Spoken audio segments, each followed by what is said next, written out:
What has become of the CPP? Are they regrouping to come back bigger and better in 2028? My guest is Nana Akosua Frimpomaa Sarpong-Kumankumah. Good morning. Great morning to be here. How have you been? How did the election go for you?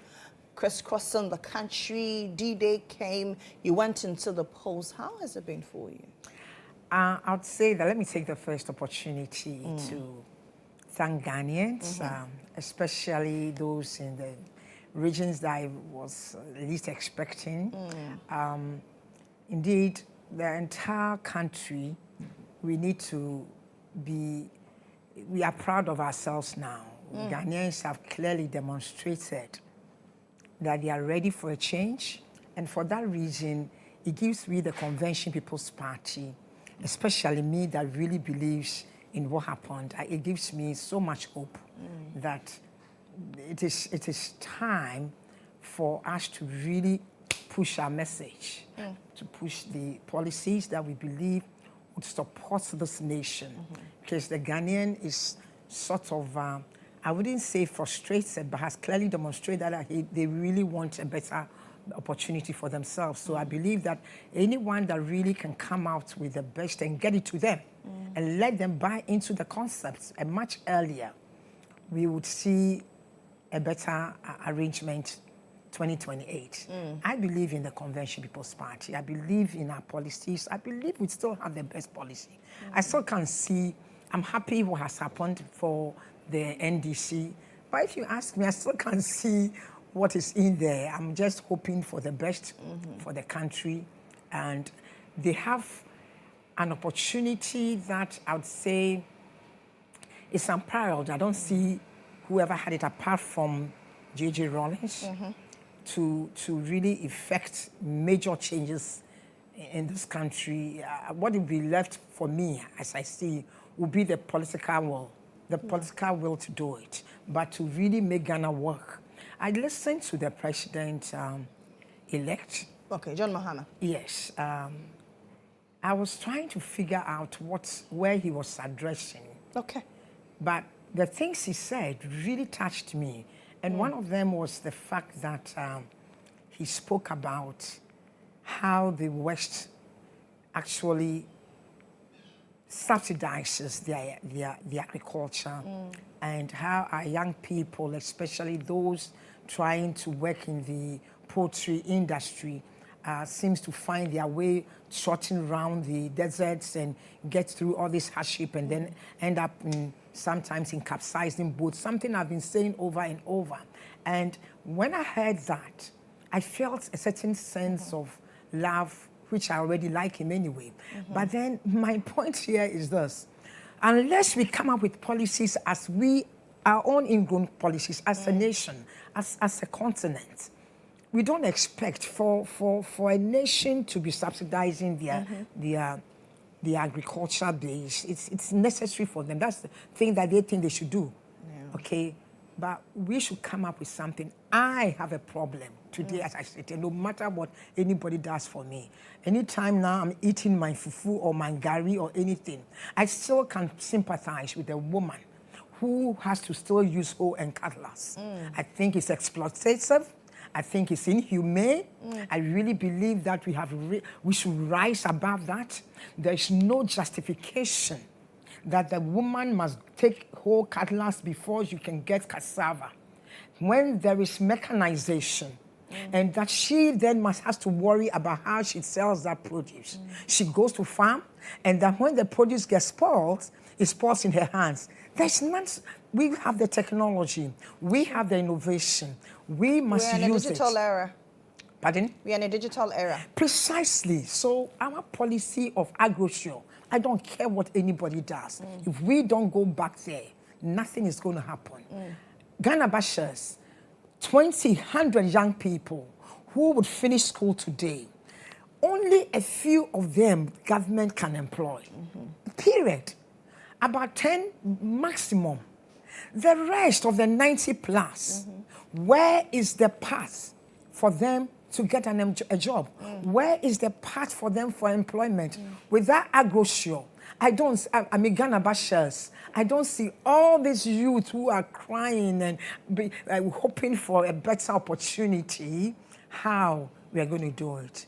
And people were asking me, where were you going to get the 25 billion? I know exactly where the money was going to come from. Okay, where? I know exactly where the money was going to come from. I'm curious. Where were you going to get that money from? I'll show you. that for you to say you show me, I am very, very interested. But let's talk about going around selling your message, because this is your first time. And previously, the CPP hired Ivor Green Street. The numbers were minimal. You have appreciated the numbers, interestingly. But was it very difficult going around homes, various districts, constituencies, selling your message? Here is the truth, sweetheart. Me, I'm one of those politicians I'm not a populist politician. I speak what I believe in because I'm only sitting here today for the youth of this country, for Ghana, period. I'm here in Osagyef's position because I believe in the man. I believe in the ideology. I believe that Ghana can make it. We have no justification. I could not do much.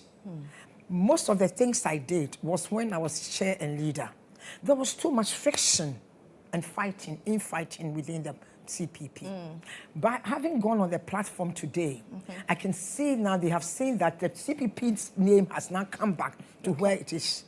And it is not like we were overnight, without having to put up the structures that we fought for, that I was vehemently fought against, which for me was that let's put the people at the polling stations. Let's get back our base. If we don't have our base, no matter how good your policy is, nobody is going to take that policy and tell the woman in my village that we have the best policy for her. Somebody in GHOne, somebody in my village must know that we are buying every cassava, every okra, every tomato, every onion, every watermelon, every orange, everything you plant. Just as government buys your cocoa, will be bought from you. And that if things will spoil, it will not spoil in your hands ever again, because it is not right and it is wrong. And nobody did that. So I couldn't go around. It has been monetized. We didn't have vehicles. We couldn't move to the neighborhoods, okay? So I am trusting that now that the Convention People's Party members, especially the people at the grassroots, the constituencies who really believe in me, now that they've understood that it is important for us to get to the grassroots in terms of our polling stations and electoral area. Every constituency, most of them now have a megaphone that they can use to go around. Most of them now today, we did a lot of online. So we have people that have contributed in terms of have volunteered to become agents. We came up with what we call voters alert. If you saw one on your phone, we designed a solution that was really going to fight any fight that we see today, where there would be no whether somebody won or not. We designed a solution that would have made everyone put their polling station results that no one could have manipulated. I thank God how things have gone and Ghana is peaceful. But we designed a solution to contribute to that. But we don't have the people at the grassroots. And does it sadden you that the party of the first president is barely scrambling for crumbs? I absolutely, and that's why I'm sitting here. You see, I always tell people that some of us, and especially the CPP people you see today, the Ivor Green Streets, and let me name them, they are not there. We have choice to make. We can pick any of the two parties. If I was convinced that any party has the best policies, I'll be there. And so that's what saddens me the most. Not because the party, my father's party that they fought and died for, is not able to pick it up, but because the youth of this nation, I don't see the solution for them. We've tried these two parties, and for 32 years, I didn't see anything. I'm just hoping again that the God opportunity that has happened to the NDC today, that our President John Mahama will now rise up and see beyond the NDC and realize that Ghana here, we have people who have solutions, and be able to stretch his arms and have the political will to do the things that he said on that day with his speech that will bring dignity to the people of this nation. Have you congratulated him yet? Oh, yes. I sent a congratulatory even before the official declaration by the it was very clear. It was very clear, and I am saying that I believe he knows. He knows that I believe in him as a person. I believe that he is very accommodating. I just hope, like I'm saying, that he would have the political will. All that's what he needs now. CPP, CPP. We have the spirit of the nation. I always tell people, will you then accept a position if offered in the NDC administration? I mean, let me be honest. I would not accept any position that puts me in a corner. If the NDC... But you say you believe in him. Yes. How does serving in his administration put you in a corner? The previous administration that he had, I presented him with a solution. Okay. For 2 years, I went through a program of committee.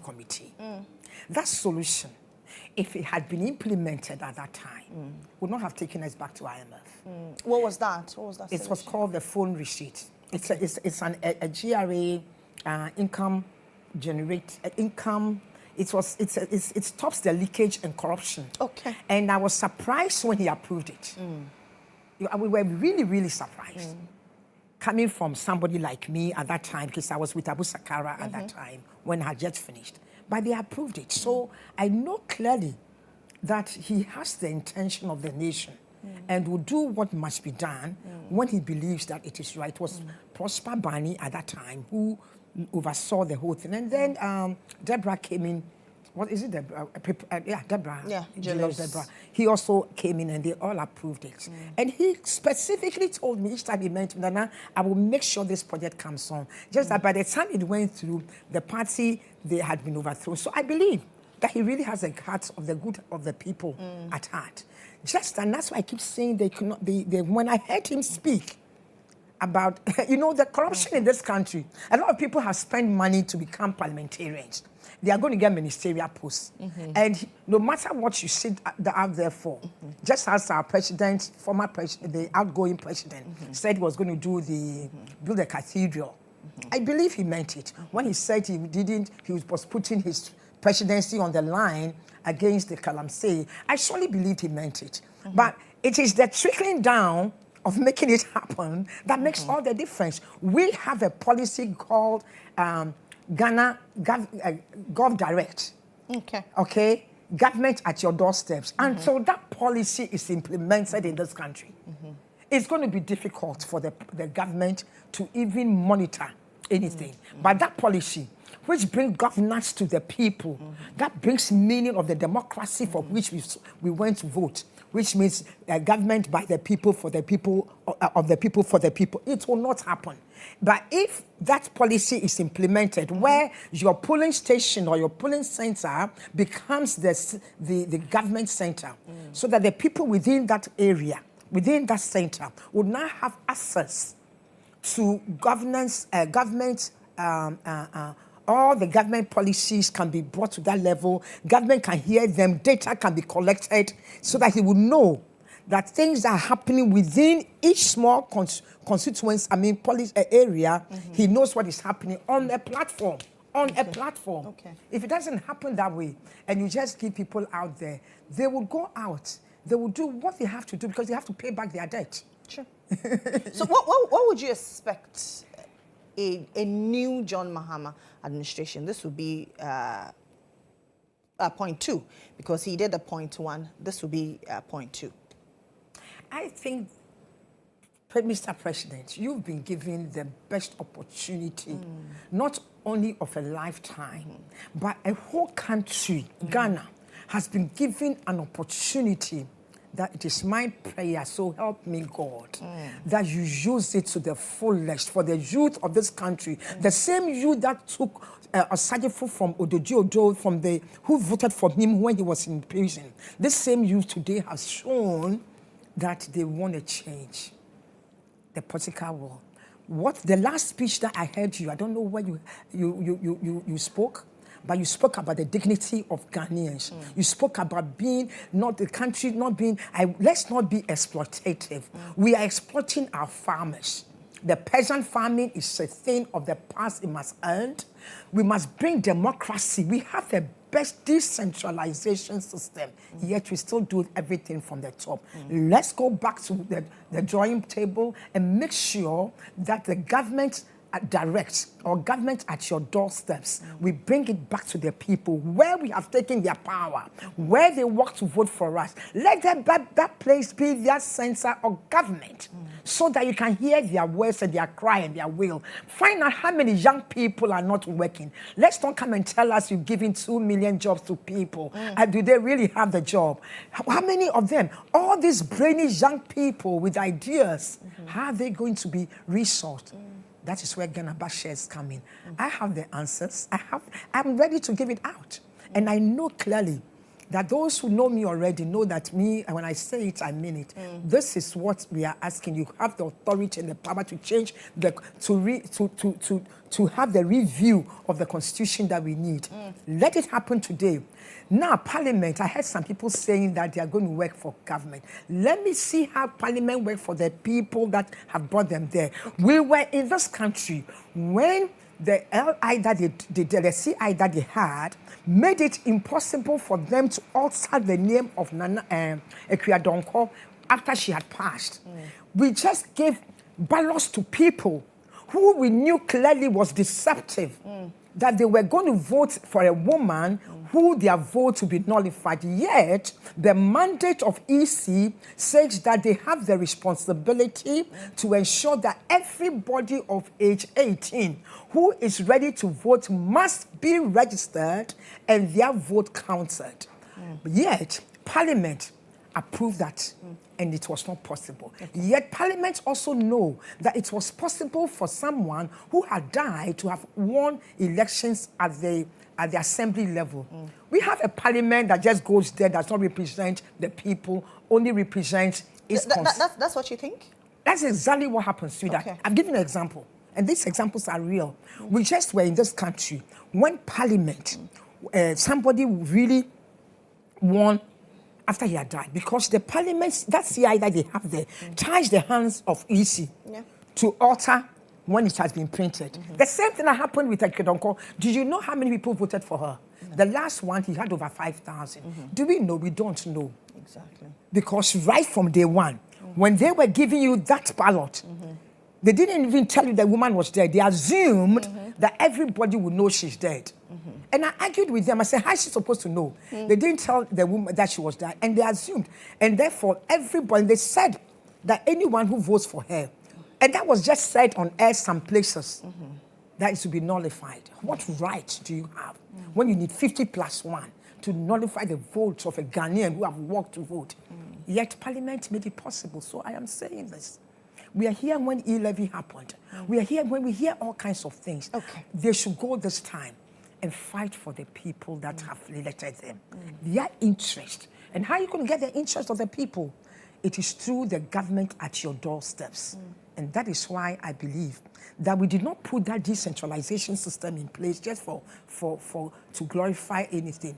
We vote for assemblymen. We vote for, what do you call them? Unit committee members who don't even know why they have been voted for. Government at the doorsteps is the policy that has been put together, really defined and properly done. If they are ready, I'll pick it and I'll just hand it to them. We want Ghana to work.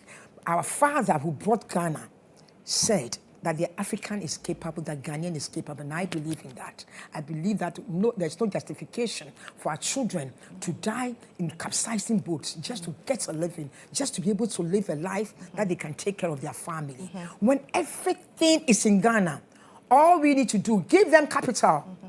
Give them the working capital here. Let's put energy in human infrastructure, not in major infrastructural programs. All these Terminal 3 is sitting there. Terminal 2 is almost a cemetery.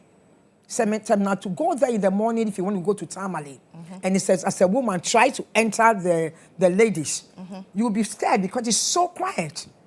That thing has been abandoned. Meanwhile, you could have taken anything. Now we are paying so much for Terminal 3. Somebody will tell you, oh, it's a BOT. But the money that's being charged is still money that's going somewhere that can come to Ghana's development. So let's not worry too much about major infrastructural program. It has not helped Africa. It is deceptive. Focus on the human capital. Find the funds to help every Ghanaian. Give them some kind of capital that they need so that they can work and build this nation and stay in Ghana. So we don't need to complain. If they stay here, they will build a nation and they will pay back. We have the policies. We have the ideas. It's there. Let's find a way of getting it to you and use the youth of this nation. The nation of the youth, the energy of the youth of Ghana is our number one resource, not the minerals. It's their brains, their spirit. That is what we have. If we can energize that and give the funds to them to work, we will be shocked what the country can turn to within the next 4 years. You'll be surprised. So, in your earlier submission, you talked about the wind of change. Were you particularly surprised about the numbers? Absolutely. I was shocked. I really knew that things can change, but not to the extent that it went in terms of the parliamentary defeat. It's not, I mean, seriously speaking, I mean, let's really be objective here. The previous 2020, 2.2 million, 6.2 million around was what our NDC got, which was, again, the current president-elect got. Now, 200,000 added. It's not surprising. The base, I was even expecting more based on the anger and the frustration of the Ghanaian. Because I didn't even know how Ghanaians survived. However, if anybody had told me that the wind of change in the area of parliamentary would ever go the way it's gone, I would have been shocked. Because there's some areas that fell that you never expect that they would have gone to fall into where it's gotten to. So, which names were you particularly surprised about? I'd say, you know, when I say surprise, it's just that I wasn't expecting, thinking that Ghanaians vote a particular way. You know, we have all come to be conditioned that Ghanaians vote a particular way. So if you think Ghanaians vote a particular way, they will never vote for MPP or NDC, and therefore will not vote for CPP, then you'll be surprised to find as a place like Esla Owusu's place. I mean, for the kind of exposure that she had, the kind of everything, and one would expect that community would not have voted the way they did. The other one, that lady, that pretty lady who? Which constituency is that? The biggest, one of the biggest, Kantanke's daughter.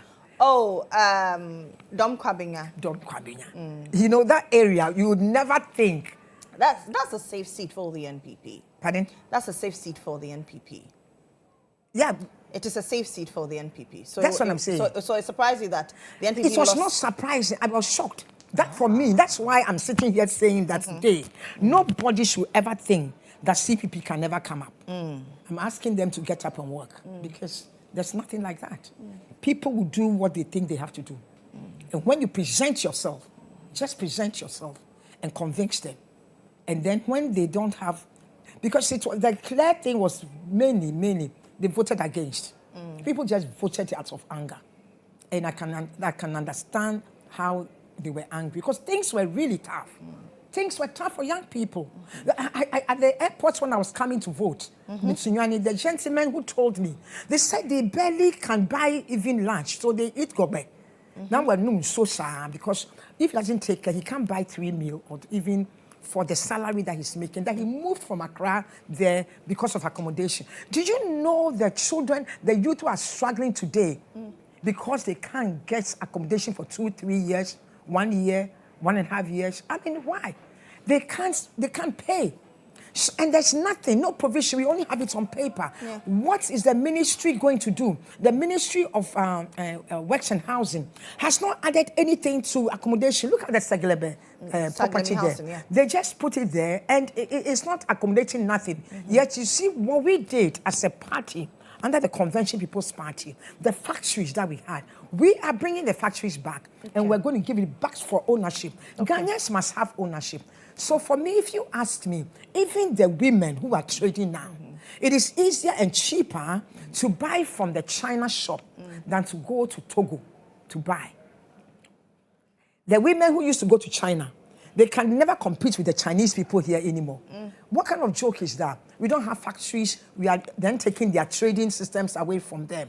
And you expect them that they would vote what? So me, I'm not saying Eya mi nwanwa bro so ba eya mi nwanwa me so me sin kan what I say they say hey just say eya mi nwanwa there to for me as a CPP knowing that Ghanaians are ready. They are ready again. Now Ghanaians have become discerning. Oh, very beyond discerning. There's nothing like say this one. Even one of these days, if NDC doesn't take care, they'll be surprised to see that even their strongest hold, which is the voter region, will turn around if they don't do what is right. And you think it will turn around to the CPP?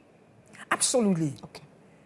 And it's not something, they can't even turn around to the NDC, NPP. to NPP. The way Ghanaians are voting now, they are voting based on, I wouldn't say anger, but they are voting... Show us its name. Beyond almost it's them cry, and then find home at that point. And yeah, why would you are talking, you know? So for me, I think that Ghana, we are at the best place now. I'm happy for the country.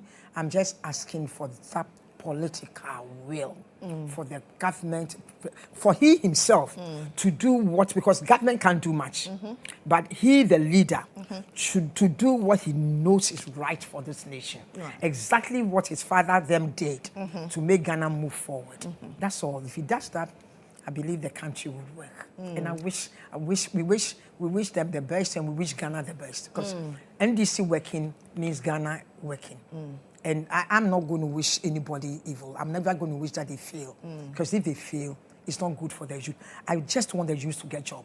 I want Ghana to work again. I want us to respect and give dignity back to our people. I do not think that we can let the colonial invaders leave, and the only way our children will survive is to run back to that same country. There's no justification. We are a blessed nation.